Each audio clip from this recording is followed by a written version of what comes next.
नमस्ते दोस्तों। जय हिंद दोस्तों। स्वागत है आप सभी का इस चैनल पर।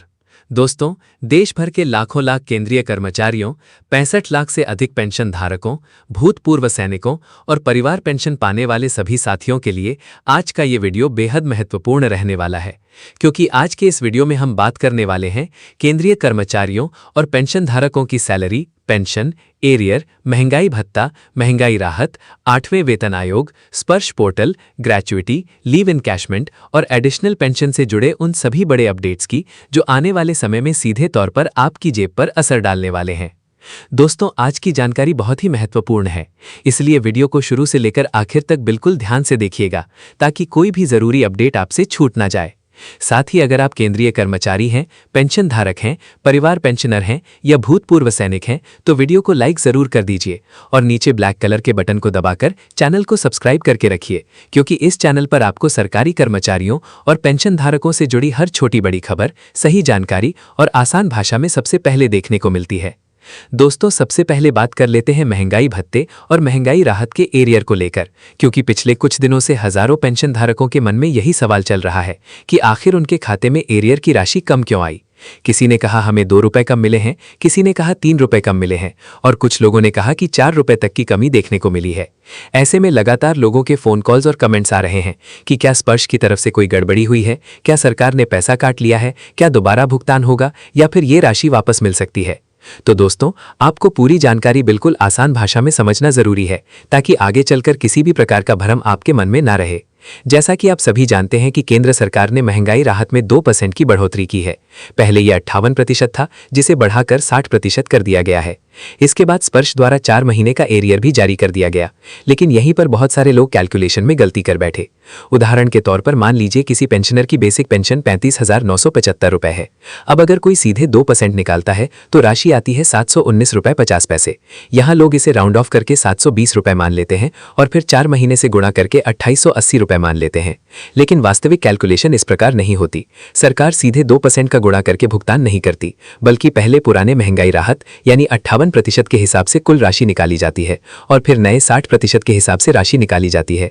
इसके बाद दोनों राशियों के बीच का जो वास्तविक अंतर आता है वही एरियर के रूप में भुगतान किया जाता है।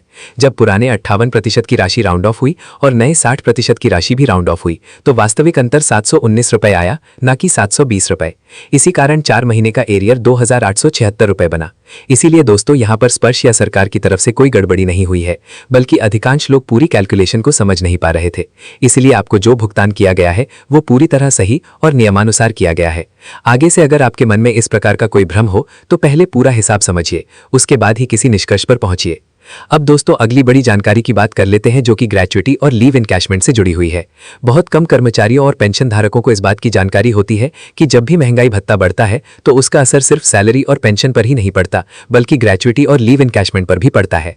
खासकर उन कर्मचारियों के लिए यह खबर बहुत महत्वपूर्ण है जो जनवरी, फरवरी, मार्च, अप्रैल या फिर जुलाई, अगस्त, सितंबर और अक्टूबर के महीनों में रिटायर हुए हैं, क्योंकि अक्सर ऐसा होता है कि कर्मचारी पहले रिटायर हो जाता है और उसके बाद सरकार डीए में बढ़ोतरी की घोषणा करती है।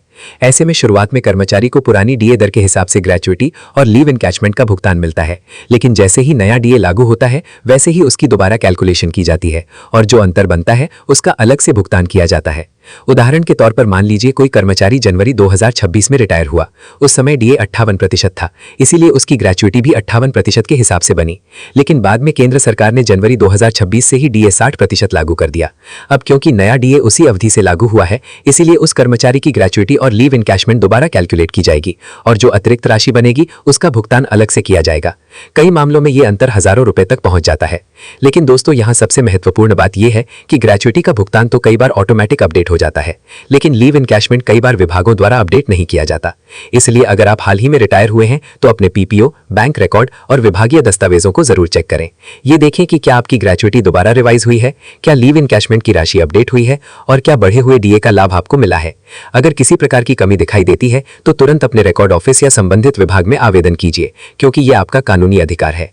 अब दोस्तों बात कर लेते हैं जुलाई 2026 में बढ़ने वाले महंगाई भत्ते और महंगाई राहत को लेकर, क्योंकि इस समय केंद्रीय कर्मचारियों और पेंशन धारकों के बीच सबसे ज्यादा चर्चा इसी विषय को लेकर हो रही है। जानकारी के अनुसार इस बार जुलाई 2026 में महंगाई भत्ता उम्मीद से ज्यादा बढ़ सकता है। अब तक देखा जाए तो पिछले कई वर्षों से महंगाई भत्ता सामान्य तौर पर 2% या 3% ही बढ़ रहा था, लेकिन इस बार संभावना दिखाई दे रही है कि जुलाई 2026 में पूरे 4% तक की बढ़ोतरी देखने को मिल सकती है। दोस्तों, जैसा कि आप सभी जानते हैं कि केंद्र सरकार साल में 2 बार महंगाई भत्ता और महंगाई राहत में संशोधन करती है। पहला संशोधन जनवरी से लागू होता है और दूसरा जुलाई से लागू किया जाता है। जनवरी 2026 में 2% की बढ़ोतरी हो चुकी है, जिसके बाद डीए और डीआर 60% तक पहुंच चुका है। अब सभी की नजर जुलाई 2026 पर टिकी हुई है। जुलाई में कितनी बढ़ोतरी होगी यह पूरी तरह उपभोक्ता मूल्य सूचकांक यानी AICPI इंडेक्स के आंकड़ों पर निर्भर करता है। जनवरी, फरवरी और मार्च 2026 के आंकड़े जारी किए जा चुके हैं और इन 3 महीनों के आधार पर ही लगभग 2% की बढ़ोतरी तय मानी जा रही है, लेकिन अभी अप्रैल, मई और जून के आंकड़े आना बाकी हैं। अगर इन महीनों में महंगाई दर में थोड़ी भी तेजी देखने को मिलती है तो कुल बढ़ोतरी 4% तक पहुंच सकती है। अगर ऐसा होता है तो पिछले कई वर्षों में पहली बार कर्मचारियों और पेंशन धारकों को इतना बड़ा फायदा देखने को मिलेगा। इसका सीधा असर कर्मचारियों की सैलरी और पेंशन धारकों की मासिक पेंशन पर पड़ेगा। हजारों रुपए तक की अतिरिक्त राशि हर महीने मिलने लगेगी, जिससे बढ़ती महंगाई के बीच कर्मचारियों और पेंशनरों को बड़ी राहत मिलेगी। अब दोस्तों, अगली बड़ी जानकारी 8वें वेतन आयोग को लेकर निकलकर सामने आ रही है। देश भर के करोड़ों कर्मचारी और पेंशन धारक इस समय 8वें वेतन आयोग का बेसब्री से इंतजार कर रहे हैं। इसी बीच भारत पेंशन समाज की ओर से एक बड़ी मांग सरकार और वेतन आयोग की कमेटी के सामने रखी गई है। मांग की गई है कि एडिशनल पेंशन के नियमों में बड़ा बदलाव किया जाए। वर्तमान नियमों के अनुसार एडिशनल पेंशन का लाभ 80 वर्ष की आयु पूरी होने के बाद शुरू होता है, लेकिन पेंशनर समाज का कहना है कि भारत में औसत आयु लगभग 72 से 73 वर्ष के आसपास है। ऐसे में अधिकांश पेंशन धारक 80 वर्ष की आयु तक पहुंच नहीं पाते और एडिशनल पेंशन के लाभ से वंचित रह जाते हैं। इसीलिए मांग की गई है कि एडिशनल पेंशन की शुरुआत 65 वर्ष की आयु से ही कर दी जाए। प्रस्ताव के अनुसार 65 वर्ष की आयु में बेसिक पेंशन में 5% की बढ़ोतरी दी जाए, 70 वर्ष में 10% की बढ़ोतरी, 75 वर्ष में 15% की बढ़ोतरी और 80 वर्ष में 20% की बढ़ोतरी लागू की जाए। इसके बाद ये बढ़ोतरी क्रमशः आगे भी जारी रहे और जैसे ही कोई पेंशन धारक 100 वर्ष की आयु पूरी करे उसे 100% अतिरिक्त पेंशन का लाभ दिया जाए। दोस्तों, अगर ये प्रस्ताव स्वीकार कर लिया जाता है तो देश भर के लाखों बुजुर्ग पेंशन धारकों को बहुत बड़ी राहत मिलेगी, क्योंकि बढ़ती उम्र में दवाइयों और स्वास्थ्य खर्चों के कारण आर्थिक बोझ काफी बढ़ जाता है। ऐसे में अतिरिक्त पेंशन उनके लिए बड़ी सहायता साबित हो सकती है। अब देखने वाली बात यह होगी कि 8वें वेतन आयोग की कमेटी इस मांग को स्वीकार करती है या नहीं। तो दोस्तों, आज की सभी बड़ी अपडेट्स यही थी। उम्मीद करते हैं कि आपको महंगाई भत्ता, एरियर, ग्रेच्युटी, लीव इनकैशमेंट, 8वें वेतन आयोग और एडिशनल पेंशन से जुड़ी सभी जानकारी आसान भाषा में समझ आ गई होगी। अगर आप भी केंद्रीय कर्मचारी हैं, पेंशन धारक हैं, परिवार पेंशनर हैं या भूतपूर्व सैनिक हैं तो इस जानकारी को ज्यादा से ज्यादा लोगों तक शेयर जरूर कीजिए, ताकि हर जरूरतमंद व्यक्ति तक सही जानकारी पहुंच सके।